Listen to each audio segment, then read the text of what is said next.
आप सभी दोस्तों को अपना सलाम पेश करते हुए आज कुछ बातें करना चाहता हूँ। बात कोई नई तो नहीं है, बस एक पुराना सा दर्द है। वो जो पुराना दर्द होता है तो जब कभी पुरवैया चलती है तो वो पुराना दर्द उजागर हो जाता है। आज की जो हमारी बातचीत है वो भी कुछ ऐसी ही है। मोहम्मद रफ़ी साहब बिलाशुबा हमारे देश के बहुत बड़े गुलकार थे। लोग उन्हें आवाज़ का खुदा मानते हैं, सुरों का सुल्तान मानते हैं और सिर्फ हिंदुस्तान नहीं बल्कि पूरी दुनिया में उनके चाहने वाले करोड़ों की तादाद में हैं। मेरे ख्याल से दुनिया का कोई भी खित्ता ऐसा नहीं है कि जहाँ पे हिंदी गाने सुने जाते हों और वहाँ पे रफ़ी साहब की प्रस्तिश ना होती हो, उनकी शायदाई मौजूद ना हो। बाज़ लोग तो उन्हें गंधर्व मानते हैं, बाज़ लोग तो उन्हें भगवान का दर्जा देते हैं और कई ऐसे हैं जिन्होंने रफ़ी साहब के नाम पे मंदिर बना रखे हैं और वो ये मानते हैं कि वो भगवान के अवतार थे। अगर रफ़ी साहब की ज़िंदगी पे हम देखें तो एक बहुत आला तरीन फ़नकार तो वो थे, लेकिन यूँ कहा जाए कि इंसानियत का ऐसा रोल मॉडल हमें बहुत कम नज़र आता है। ज़िंदगी जीने का और एक इंसान की तरह समाज में ख़ुद को पेश करने का जो उन्होंने एक उसकी तस्वीर पेश की है, वो ऐसा बहुत कम देखने में आता है। जब ही तो क़ादर ख़ान ने एक मौके पे कहा था कि रफ़ी साहब इस दौर के मॉडर्न सूफ़ी हैं। दो बातों से कोई इनकार नहीं कर पाता रफ़ी साहब की, एक तो उनकी शख्सियत, उनकी शराफत, उनकी सखावत और दूसरी बात उनकी गायकी। इन तमाम क्वालिटीज़ के बावजूद बहुत अजीब सा लगता है कि जब हम ये देखते हैं कि ऐसे वैसे न जाने कैसे कैसे हो गए, कैसे कैसे लोगों को अवार्ड मिल जाते हैं, उन्हें सम्मानित किया जाता है और ऐसे दर्जनों लोग हैं कि जिन्होंने रफ़ी साहब की राह को अपनाया, उस रास्ते पे चले और ख़ुद को सिंगर के रूप में लोगों के सामने प्रस्तुत किया, उन्हें अवार्ड मिल गए, जबकि उनका कंट्रीब्यूशन या उनका काम रफ़ी साहब के मुकाबले में ज़ीरो के बराबर है। 1948 के बाद 2 साल के बाद 1950 का दौर था कि जब नेहरू जी ने रफ़ी साहब को सम्मानित किया। कैसे? एक सिल्वर मेडल देकर। और फिर उसके बाद तकरीबन 17 सालों के बाद 1967 में उन्हें एक अवार्ड मिलता है, पद्मा अवार्ड। और पद्मा अवार्ड की सबसे जो निचली कैटेगरी है, कमतर कैटेगरी है, पद्मश्री, वो अवार्ड रफ़ी साहब को दिया जाता है। फिर उसके बाद उनके मौत तक तकरीबन 13 सालों का एक वक्फा रहा, 1967 से लेकर 1980 तक। नेशनल अवार्ड तो उन्हें मिले, लेकिन सरकार की जानिब से पद्मश्री अवार्ड के स्टेशन पे आके उस अवार्ड की गाड़ी को जैसे रोक दिया गया या गाड़ी रुक गई और फिर रफ़ी साहब को कभी भी पद्म भूषण या पद्म विभूषण के अवार्ड से नहीं नवाजा गया। कहते हैं कि कुछ अवार्ड्स हमारे यहाँ हैं जो जीवन काल में ही दिए जाते हैं, पोस्टमसली नहीं दिए जाते, इंसान के जाने के बाद नहीं दिए जाते, होगा। लेकिन ऐसी भी मिसालें मौजूद हैं कि जब गए हुए इंसान के नाम पे अवार्ड इशू हुए हैं, या ऐसे भी हुआ है कि कोई गया हुआ शख्स, उसके नाम पे सड़कों के नाम रखे गए हैं, अवार्ड दिए गए हैं। बहरकैफ बात अगर निकलती है तो फिर दूर तक चली जाती है। अब देखिए ना, ये सिलसिला जो शुरू हुआ था 1967 में रफ़ी साहब को अवार्ड देने का, उसके बाद सरकारें बदलती गईं और सरकारें तो बदलती रहीं, लेकिन रफ़ी साहब जब तक ज़िंदा रहे, रफ़ी साहब के देश के प्रति योगदान से कोई भी शख्स इनकार नहीं कर सकता। रफ़ी साहब ने हमेशा मौजूदा सरकार के लिए अपनी खिदमत पेश किया और हमेशा अपनी वतन परस्ती का उन्होंने इजहार किया और हमेशा वतन के लिए वो सामने खड़े रहे। फ़ौजियों का उत्साह बढ़ाने की बात हो या फ़ंड इकट्ठा करने की बात हो या फ़ौजियों के लिए फ़ौजियों के नाम पे प्रोग्राम देने की बात हो या किसी गीत के प्रमोशन की बात हो सरकारी तौर पे, हर जगह पे रफ़ी साहब हमें नज़र आए। बदले में रफ़ी साहब को क्या मिला हमारी सरकार की जानिब से? मैं आज की सरकार की बात नहीं कर रहा हूँ, मैं जा रहा हूँ पीछे की तरफ। 1967 से ये सिलसिला जो शुरू हुआ था, उसके बाद से लेकर 1980 तक रफ़ी साहब को कभी भी उनके काम को वो मकाम नहीं दिया गया, रफ़ी साहब को वो इज़्ज़त नहीं दी गई जिसके वो वाक़ईतन हकदार थे।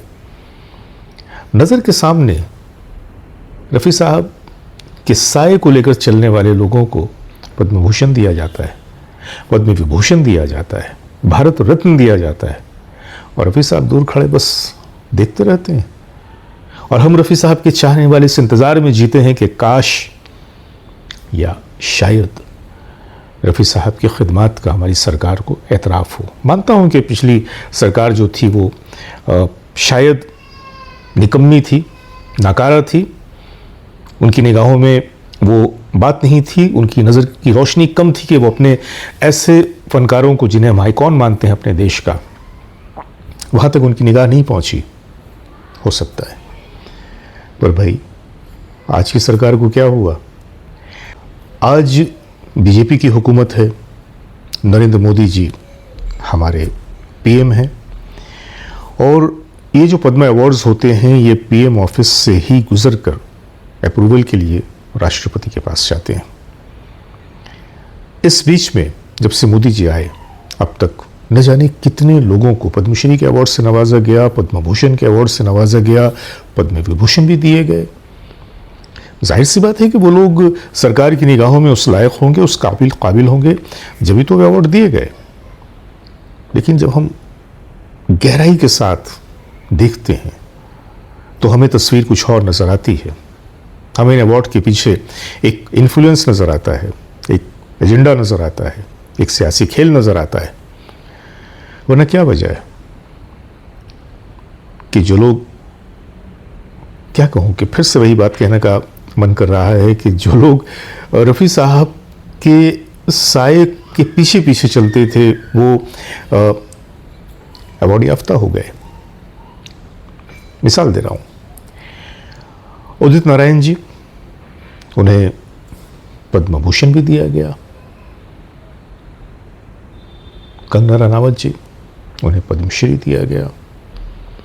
भूपेन हजारिका जी, उन्हें भारत रत्न दिया गया। इस तरह के बहुत सारे चेहरे हैं कि जिन्हें देखने के बाद जहन में एक सवाल पैदा होता है कि इन अवार्ड्स की हकीकत क्या है, इनकी रियलिटी क्या है।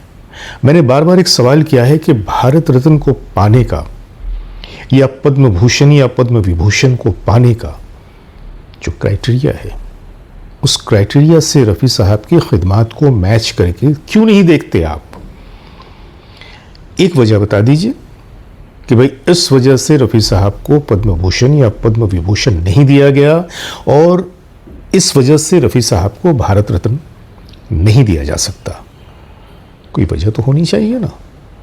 वो वजह समझ में नहीं आती, और ये रफ़ी साहब को भारत रत्न से न नवाजा जाना, या दादा साहब फाल्के अवार्ड से न नवाजा जाना, या पद्म अवार्ड से आगे की दो कैटेगरी में न नवाजा जाना, ये कहीं ना कहीं मन में बड़ा सवाल पैदा कर देता है कि आखिर ये क्यों है।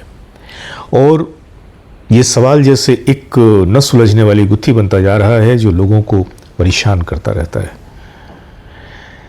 मोदी जी के आने के बाद बहुत सारे लोगों को ये उम्मीद हुई थी कि जो नाइंसाफ़ी पिछली हुकूमत ने किया था, पिछली सरकार ने किया था, मोदी जी उसकी भरपाई करेंगे। लेकिन मोदी जी के आने के बाद भी हालात में कोई तब्दीली नहीं आई, हालात जो के त्यों रहे। हालांकि ऐसे बहुत सारे लोग हैं जो अभी भी इस उम्मीद में जी रहे हैं कि रफ़ी साहब को भारत रत्न के अवार्ड से नवाजा जाएगा। अभी हालिया मैं असल मुद्दे की तरफ आ रहा हूँ। ये जो भेदभाव है, ये जो इन्फ्लुएंस का खेल है, ये जो सियासत का ताना बाना है, मैं समझना चाहता हूँ, मैं जानना चाहता हूँ। मैं चाहता हूँ कि मैं उस तह तक जाऊँ कि जहाँ जाकर मुझे ये पता लगे कि ये वो रीज़न है, ये वो सबब है कि जिसकी बिना पे रफ़ी साहब को इस तरह से हमेशा इग्नोर किया गया। एक वाक़या मैं आपको बता रहा हूँ, लेकिन उसके पहले मैं चाहूँगा कि एक छोटा सा ब्रेक ले लूँ।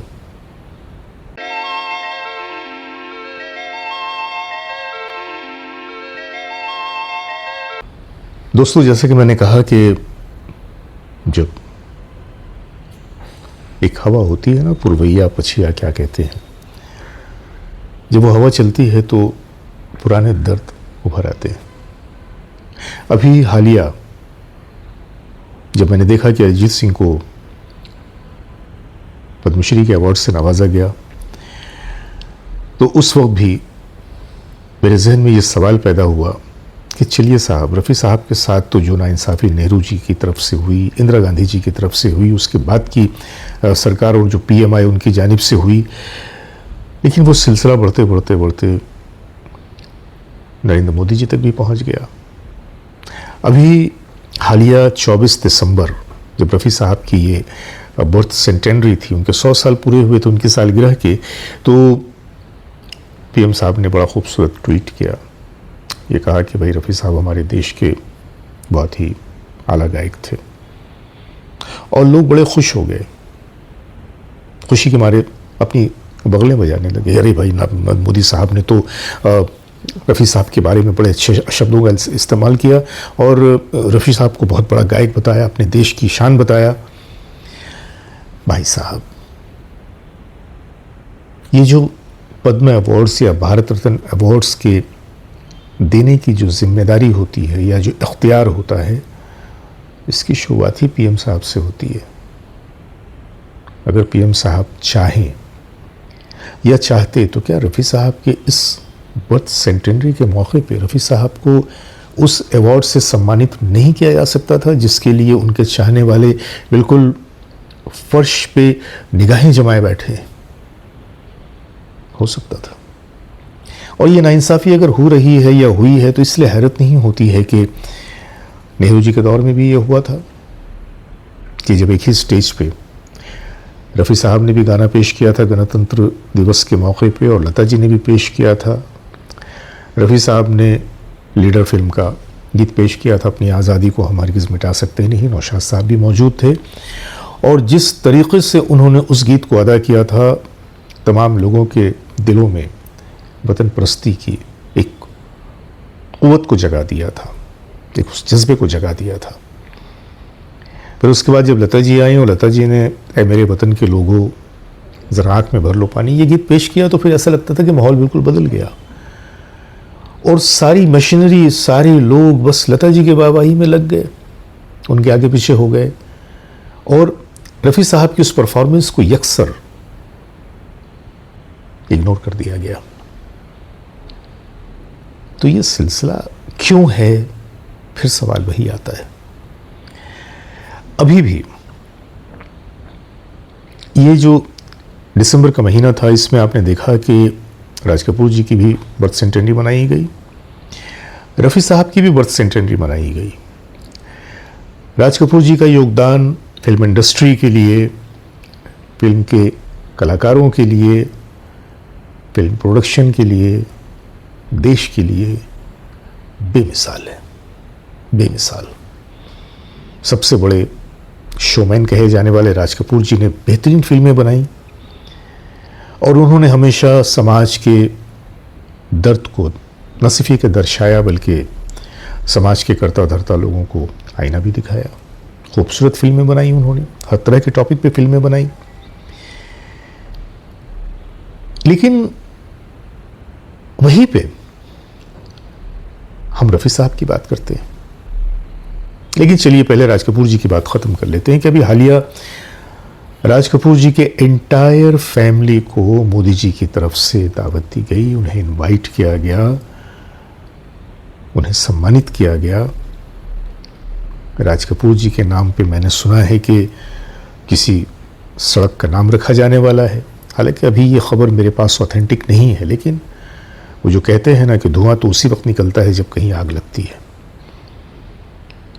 देख तो दिल के जहाँ से उठता है, ये धुआं सब कहाँ से उठता है? कहीं तो आग लगी होगी। वहीं पे रफ़ी साहब की बात आती है, तो क्या रफ़ी साहब का योगदान देश के लिए, देश के लोगों के लिए, फौजियों के लिए, वतन के लिए कम है? उनके घर वालों को तो इनवाइट नहीं किया गया। ठीक है, राज कपूर जैसी बहुत बड़ी फैमिली तो नहीं है, रफ़ी साहब की फैमिली में तो यहाँ इंडिया में गिने चुने लोग हैं। नसरीन बाजी हैं, यास्मीन बाजी हैं, उनके शौहर हैं, शाहिद भाई हैं, उनकी फैमिली है। ये महज चंद लोगों को भी क्या सरकार की जानिब से वो इज्जत अफजाई नहीं की जा सकती थी? अजीब सा लगता है, बहुत ही अजीब सा लगता है कि ये सौतेला रवैया क्यों है? ऐसा सौतेला रवैया क्यों है?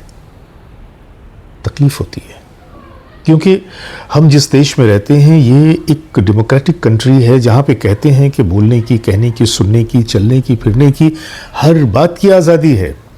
और यहाँ पे जितने भी धर्म हैं सब बराबर हैं और तमाम लोग जो हैं उनकी विचारधारा चाहे कुछ भी हो, लेकिन एक जगह पे आकर सब एक हैं, वो है इंसानियत, वो है शराफत, वो है वतन परस्ती।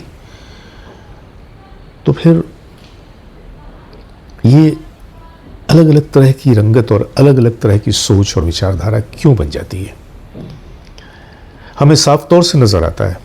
अभी देखिए, ये देश जो कि विभिन्न प्रकार के धर्मों का देश है, कलर्स का देश है, तरह तरह के तहजीब यहाँ पर पनपते हैं, हर धर्म के जाति के लोग रहते हैं, जिसे हम आम लफ्ज़ों में गंगा जमनी तहजीब कहते हैं। और गंगा जमनी तहजीब की सबसे आला तरीन मिसाल हमारा हिंदुस्तान है। हमेशा से हिंदू हो, मुस्लिम हो, सिख हो, ईसाई हो, पारसी हो, कुछ भी हो, इन लोगों ने हमेशा आपस में सिर्फ और सिर्फ मोहब्बत का इजहार किया, जुड़ के रहने का और जुड़ के जीने का ही प्रदर्शन किया। लेकिन हमारे डेमोक्रेटिक कंट्री में भी आज के सियासतदानों की तरफ से महाकुंभ के मौके पे एक ऐलान होता है कि यहाँ पे एक ख़ास कम्युनिटी के लोग अपनी दुकानें नहीं लगा सकते। भाई ये रिस्क देने वाला तो ऊपर बैठा है, वो तो रिस्क दे ही देगा। लेकिन एक डेमोक्रेटिक कंट्री में इस तरह की बात किसी सीएम की तरफ से, ये फैसला, ये आदेश, ये किस तरफ ले जाता है? हमें क्या तस्वीर दिखाता है अपने देश की, या दूसरों की निगाहों में हमारी देश की क्या तस्वीर बनती है? लेकिन खुशी की बात यह है कि इन तमाम चीज़ों के बावजूद हमारे लोगों ने, इस देश के लोगों ने अपनी इस मोहब्बत का दामन नहीं छोड़ा है। ये सियासत के फेर में आए हुए लोग भी बेचारे कहीं ना कहीं जब उन्हें मौका मिलता है तो अपनी इस मोहब्बत का इजहार ज़रूर करते हैं। और आप लोगों को मालूम हुआ कि महाकुंभ में जब ये भगदड़ मची और सैकड़ों लोग रौंदे गए, बहुतों की जानें गईं, तो जिस कम्युनिटी के लोगों को वहाँ पे दुकान लगाने के लिए मना किया गया था, उसी कम्युनिटी के लोगों ने अपने दिल के दरवाजे खोल दिए, घरों के दरवाजे खोल दिए, मस्जिदों के दरवाजे खोल दिए। आओ, समा जाओ, हम तुम्हारे हैं, तुम हमारे हो। इस मुसीबत के वक्त में चाहे सरकार अपनी जो भी अटकलें लगा ले, हम तुम्हें नहीं छोड़ सकते क्योंकि तुम हमारे भाई हो। यह है हमारा देश। और इसी देश में जब अवार्ड देने की बात आती है, किसी को सम्मानित करने की बात आती है, किसी को कोई मकाम देने की बात आती है, तो न जाने कैसी कैसी तस्वीरें हमारे सामने आने लगती हैं जो हमारे मन में तरह तरह के सवाल खड़े कर देती हैं। बहरहाल, मैं जानता हूं कि शायद मेरी ये बातें बेसर पैर की हो रही होंगी और मैं तो बस अपनी जो कसक है, जो मेरे दिल में जो तकलीफ़ है, मैं उसे बस आप लोगों के सामने निकाल रहा हूं। अवार्ड मिले ना मिले, या किसी नाकाबिल शख्स को मिले, क्या फ़र्क पड़ता है? एक अवार्ड के ना मिलने से क्या हम ये बात फरामोश कर देंगे कि रफ़ी साहब हमारे देश के आला तरीन गायक थे, आला तरीन इंसान थे? क्या हम ये बात फरामोश कर सकते हैं कि आज भी उनके नाम पे न जाने कितने घरों में चूल्हे जलते हैं? क्या हम ये बात फरामोश कर सकते हैं कि आज भी उनकी आवाज़ में, उनके गीतों को गाने वाले न जाने कितने हजार लोग नाम, दौलत, शोहरत सब कमा रहे हैं? ये सिर्फ और सिर्फ रफ़ी साहब की उस राह पे चलने का ये नजराना है, ये तोहफा है। और शायद वो लोग नहीं समझेंगे। वैसे एक बात मैं ये पूछना चाहता हूं कि बल्कि पूछना नहीं चाहता हूँ, मेरा मेरा दावा है इस बात का कि ये वो लोग जो कि बाइख्तियार हैं और रफ़ी साहब को अवार्ड देने के मामले में इतनी आनाकानी से काम लेते हैं, अगर उनकी भी फैमिली में आप जाइएगा ना तो आपको रफ़ी साहब के चाहने वाले वहाँ भी मिल जाएंगे। ये और बात है कि ज़ुबान तक वो बात नहीं आती। बहरकैफ मेरी बातें तो चलती रहेंगी, इजाज़त दीजिए वरना ये कहानी लंबी होती जाएगी, आप बोर हो जाएंगे। बहुत बहुत शुक्रिया कि आप हमारे दर्द में शामिल हुए। उम्मीद तो नहीं है, लेकिन उसके बावजूद वो कहते हैं ना कि उम्मीद पे दुनिया कायम है, तो कहीं ना कहीं अब तक रफ़ी साहब के शहदाइयों ने उम्मीद के उस चिराग को बुझने नहीं दिया है। एक लौ है जो टिमटिमा तो रही है, लेकिन कहीं ना कहीं हल्की सी रोशनी है उम्मीद की कि शायद किसी पल ये अवार्ड देने के जो बाइख्तियार लोग हैं उन्हें ये होश आ जाए, उन्हें ख्याल आ जाए, अरे ये हमने क्या किया, ये हमसे क्या छूटा। जहाँ पे हम सेमी न्यूड एक्ट्रेसेस को ये अवार्ड दे रहे हैं, जहाँ पे हम 4 दिन इंडस्ट्री में आए हुए लोगों को अवार्ड दे रहे हैं, वहाँ पे जो हकदार है उसे हम लोग इतने बरसों से इग्नोर कर रहे हैं। और शायद ये सोचकर वो लोग अपनी गलती की तलाफ़ी कर लें। बहरकैफ मुझे इजाज़त दीजिए, और बस ऐसे ही मैं कभी कभी जली कटी बातें भी आप लोगों से कर लिया करूँगा, लेकिन मुझे यकीन है कि मेरे इस दर्द में आप लोग भी शामिल हैं। तो बस आज के लिए इतना ही। अपने दोस्त जावेद नसीम को इजाज़त दीजिए। नमस्कार।